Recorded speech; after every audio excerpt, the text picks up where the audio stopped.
Hai guys, jadi hari itu sebenarnya aku tuh tertarik banget buat ngomongin topik penundukan diri dan potensi power abuse-nya sih sebenarnya. Menarik banget sih, karena aku sebenarnya setuju banget buat kita sebagai orang Kristen ada penundukan diri. Aku tuh setuju banget kita sebagai pelayan atau kita sebagai bawahan dari atasan kita ini kita harus taat sama pemimpin. Kita juga sebagai istri harus taat sama suami ke Tuhan juga harus taat, terus anak ke orang tua, it's biblical. Tapi aku juga sebenarnya tuh punya experience yang gak baik juga gitu dengan beberapa anak Tuhan yang menyalahgunakan atau bahkan memelintir sebagian dari firman Tuhan itu for their own personal gain. Mungkin aku bahas dulu kali ya dari 1 Timotius 3 ayat 5. Difirmankan bahwa if anyone does not know how to manage his own family, how can he take care of God's church?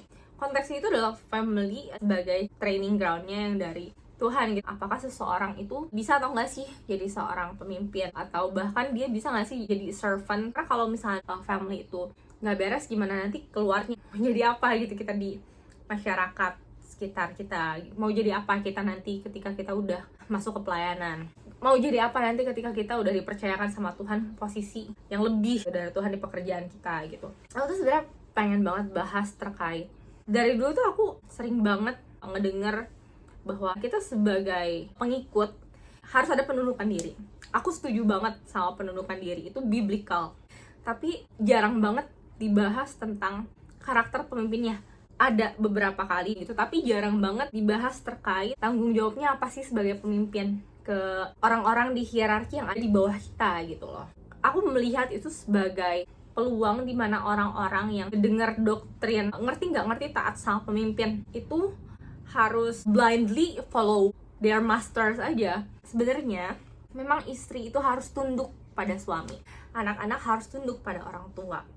Dan di hierarki profesional, hamba-hamba ini harus tunduk kepada tuan-tuannya. Atau misalkan contohnya kita sebagai staff ini kita harus taat sama tim leader kita harus juga taat sama manajer kita, dari manajer juga taat ke director, dari director ke CEO-nya. Semuanya itu tuh memang harus menyadari bahwa mereka masing-masing punya kewajiban tuh gak cuma ke atasnya mereka aja, tapi terlebih dari itu mereka harus melakukan segala sesuatu bukan untuk manusia tapi untuk Tuhan. Sebenarnya yang mau aku bahas di situ bener-bener kait tentang ya anak Tuhannya lah ya. Kalau misalnya kita dapat kesempatan untuk bekerja dengan anak Tuhan, nah kalau nikah kan udah pasti ya kita harus sama yang satu iman. Tapi misalnya kita keluar nih, kita bekerja gitu, punya kesempatan bekerja dengan sesama anak Tuhan.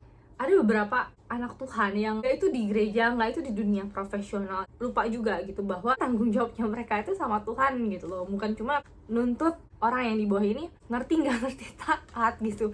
Bahkan sebenarnya itu ngerti nggak ngerti taat itu nggak yang 100% biblical, tapi itu kayak cuma secuil doang gitu. Karena kalau misalkan kita ngeliat dari, kita kan balik lagi nih, training groundnya ini ke keluarga, blueprint hierarkinya ini ya let's say kalau misalnya kita pelayan, blueprintnya ini kita ambil dari istri dong. Nah, blueprint istri ini ya sebenarnya kalau misalnya kita balik lagi ke Alkitab, Tuhan tuh bilang istri itu adalah sebagai helpernya suami. Helper itu disebut sebagai ezer kenegdo gitu. Ezer kenegdo itu adalah salah satu perannya Tuhan. Ezer kenegdo itu diartikan sebagai penolong yang sepadan. Kata ezer itu adalah kata Ibrani untuk penolong, penyelamat, atau kekuatan yang digunakan untuk menggambarkan Tuhan sebagai penolong Israel. Nggak itu Tuhan ngebantu bangsa Israel di perang, ngeluarin bangsa Israel dari Mesir. Kenegdo ini adalah di hadapannya, berlawanan dengannya, atau sepadan dengannya.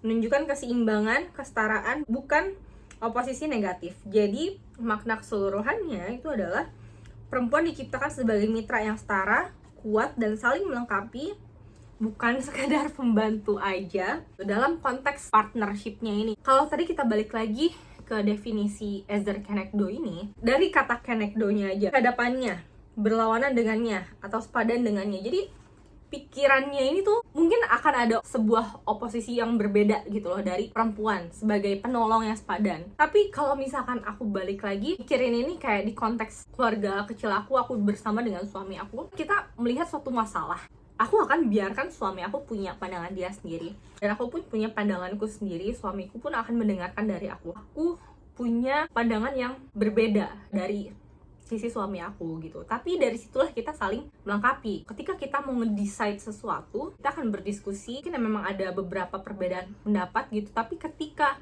kita udah satu pikir, satu hati, di sini juga aku ada peran dimana aku sebagai perempuan tentunya aku menggunakan intuisi aku gitu kan, nggak cuma logika aku aja. Ada sifat-sifat alami perempuan aku yang sebenarnya aku gunakan juga, dan suamiku pun mendengarkan. Dari situ kita diskusi, kita sepakat bahwa oke, ini adalah agreementnya kita gitu, ini adalah kesepakatannya kita gitu. Suami aku yang mendecide, aku biarkan suami aku mendecide, dan aku sebagai istri pun ketika memang ini sudah diputuskan, aku akan mendukung apa yang sudah didecide oleh suami aku. Dan ketika itu disampaikan mungkin ke keluarga aku atau ke adik-adik aku atau nanti anak aku akan backup, aku akan dukung apa yang disuarakan oleh suami aku gitu.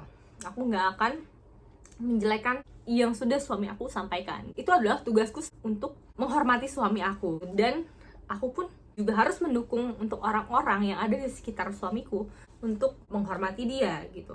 Aku nggak mau ada orang lain yang tidak menghormati suami aku. Maka dari itu aku akan tunjukkan kepada orang-orang bahwa suami aku layak untuk dihormati. Aku belajar di sini sebagai istri yang juga nantinya kita bisa belajar, kita implementasikan ketika kita menjadi seorang pelayan atau kita menjadi seorang bawahan dari atasan kita, dari manajer kita. Kita harus bisa menjadi penolong buat pemimpin kita, baik itu pemimpin kita di rumah tangga maupun pemimpin kita di mungkin dunia profesional gitu, atau bahkan di gereja gitu.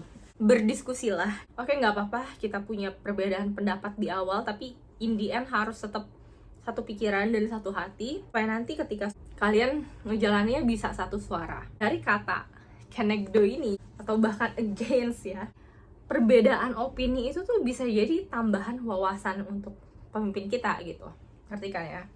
Jadi kita tuh punya tugas sebagai advisor dari pemimpin kita dimanapun itu, nggak itu di keluarga, nggak itu di dunia pekerjaan, ataupun bahkan di gereja. Kita punya tugas juga sebagai nasihatnya mereka. Mungkin kita ngasih insights dari perspektif yang baru yang sebenarnya mereka tuh nggak kepikiran gitu. Kita juga jadi strategis, orang memikirkan strategi untuk pemimpin kita, memberikan saran taktik apa saja yang nantinya akan dilakukan gitu. Jadi kita sebagai perempuan itu bukan cuma perempuan yang diem dan oke, tunduk gitu, enggak, karena itu enggak menjalankan apa yang Tuhan sebenarnya pengen kita lakukan gitu. Itu sebagai ezer kenegdonya gitu kan. Gak bisa hanya kita sebagai istri atau mungkin bawahan atau pelayan ya udah kita diem-diem aja gitu. Justru kita tuh harus punya inisiatif juga untuk kayak menyampaikan apa yang menjadi pandangan kita. Kenapa? Karena kalau misalnya kita cuma diem aja nih, misalkan pemimpin kita, contoh deh di rumah tangga, dia mau melakukan sesuatu hal yang tidak baik,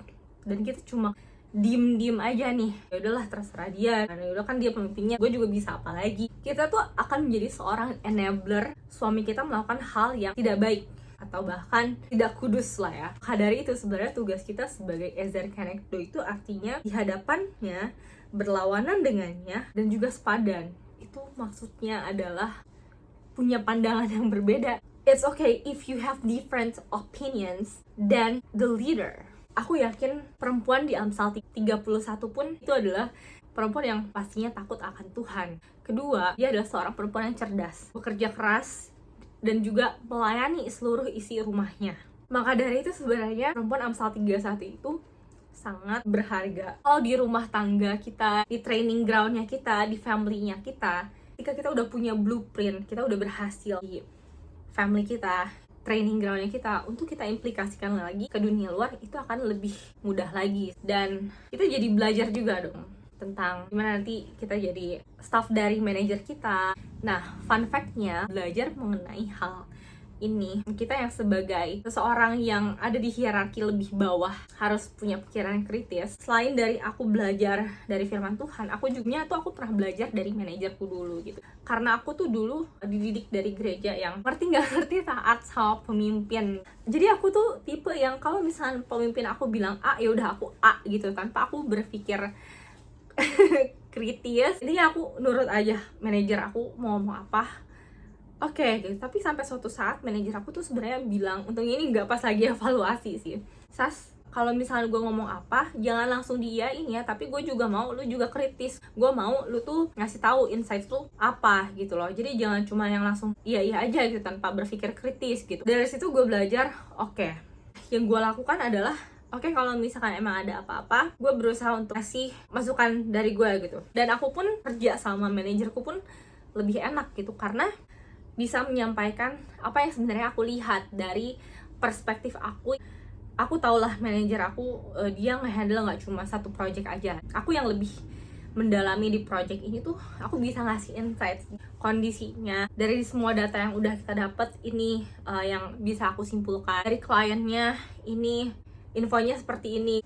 Punya peran aku lagi dan melatih diri aku juga untuk memimpin di sana, jadi seorang strategisnya gitu, advisor dari manajerku gitu. Jadi aku pun di sana nggak pasif yang cuma asal nurut, diem, submisif, enggak gitu. Tapi aku juga untuk memberikan, kalau misalnya aku punya rekomendasi, itu bisa jadi pertimbangan untuk atasan aku ambil. Di situ baru tugasku adalah jika manajerku ambil putusan, aku akan support dia. Aku akan jaga nama baik manajerku kepada klienku, dan juga aku akan jaga nama baik manajerku, apa yang disampaikan manajerku ke tim yang ada di bawah aku. Jadi di situ untuk potensi power abuse-nya itu sangat kecil. Karena apa?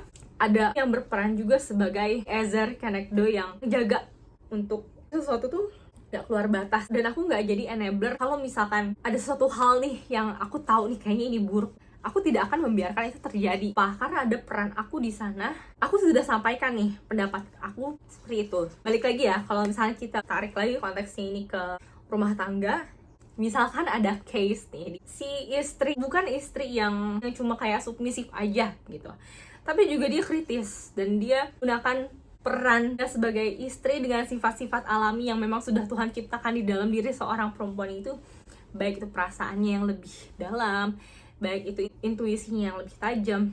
Contoh di case, kayaknya aku ngerasa orang ini tuh mau ngejatuhin suami aku deh. Sementara dia ini adalah partner bisnisnya suami aku. Dia ini adalah rekan kerjanya suami aku. Misalnya kita yang udah punya feeling itu, tapi kitanya cuma diem-diem aja ngebiarin suami kita untuk ya udah lanjut aja terus hubungan bisnisnya dengan orang tersebut tanpa kitanya menyampaikan hal itu, sebagai kenekdonya itu tuh nggak jalan. Bisa jadi suami kita tuh terjatuh suatu saat nanti, dan kita adalah enabler dari kejadian yang tidak diinginkan tersebut gitu. Makanya kita juga sebagai istri harus berperan di situ. Misalkan lagi ada perempuan genit sama suami kita, dan kita ya udah pasrah submisif aja karena dia juga mau nggak mau pemimpin, dan gue juga harus ngerti nggak ngerti taat. Ternyata perempuan itu emang bener ganggu rumah tangganya. Kita juga jadi enabler hal tersebut gitu, yang sebenarnya kita juga nggak inginkan, dan bahkan Tuhan juga nggak inginkan.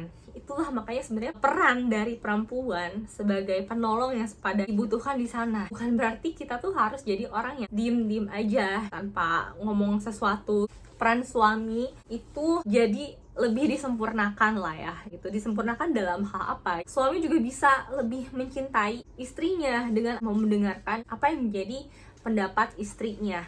Bahkan sebagai pemimpin pun, pemimpin di dunia kerja, jika kalian memang mau mendengarkan seseorang yang berada di hierarki bawah kalian, peran yang memang Tuhan inginkan dalam diri kalian itu lebih terwujud lagi. Balik lagi ke perannya suami, punya peran untuk mengasihi istrinya, mau berkorban bagi istrinya seperti Tuhan Yesus cintai gerejanya. Juga Tuhan Yesus mau mati buat kita semua yang percaya sama dia. Peran suami itu jadi lebih disempurnakan lagi di situ. Ada karakter-karakter yang memang Tuhan inginkan dibentuk juga. Kalian juga gak cuma jadi suami yang nuntut istri kalian taat, tapi kalian juga harus menghargai peran yang Tuhan percayakan kepada istri kalian supaya kalian juga tertolong.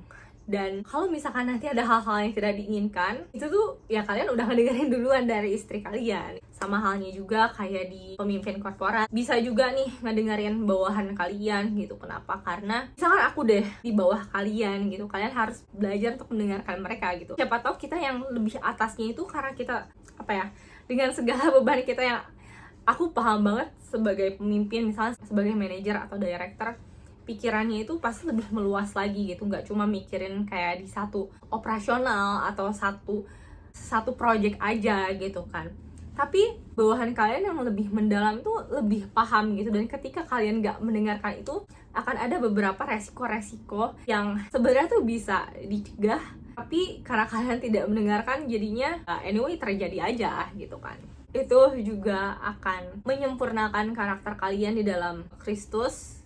Jadinya ya sebagai pemimpin kalian juga harus jadi seseorang yang mau bisa menerima kalau misalnya dari bawahan kalian yang seharusnya tunduk dan menundukkan diri sama kalian itu punya pendapat yang berbeda. Kalian harus bisa menghargai itu, nggak cuma yang menuntut mereka untuk ngerti nggak ngerti, taat aja. Karena ingat, kalian pun juga punya tanggung jawab kepada master di antara segala master, yaitu kepada Tuhan gitu. Itu aja sih dari aku. Udah sih itu, and thank you guys for watching. Bye bye.